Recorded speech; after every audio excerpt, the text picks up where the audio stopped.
11, he said, "A certain man had 2 sons. And the younger of them said to his father, 'Father, give me the portion of goods that falls to me.' So he divided to them his livelihood. And not many days after, the youngest son gathered all together, journeyed to a far country, and there wasted his possessions with prodigal living. But when he had spent all, there arose a severe famine in the land, and he began to be in want. And then he joined himself to the citizen of that country, and he sent him into his fields to feed the swine. He would have gladly filled his stomach with the pods that the swine ate, and no one gave him anything. But when he came to himself, he said, 'How many of my father's hired servants have had bread enough and to spare, and I perish with hunger?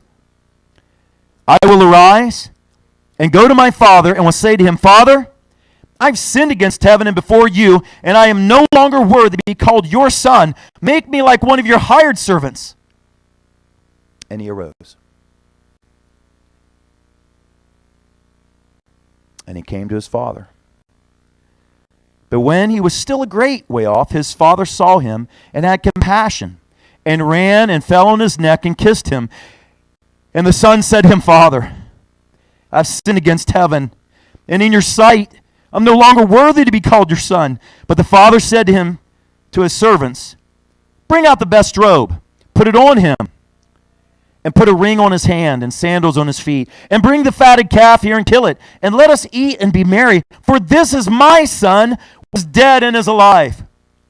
Again, he was lost and he's found.' They began to be merry. Now his older sons was in the field, and he came and drew near to the house, and he heard music and dancing. So he called one of the servants and asked what these things meant.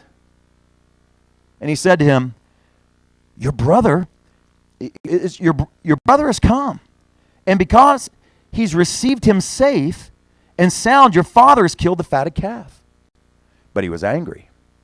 It would not go in. Therefore his father came out and pleaded with him.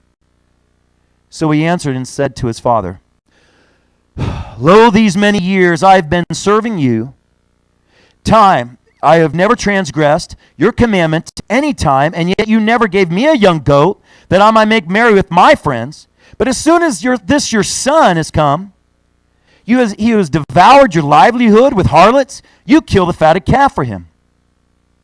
And so he said to him, 'Son, you are always with me, and all I have is yours.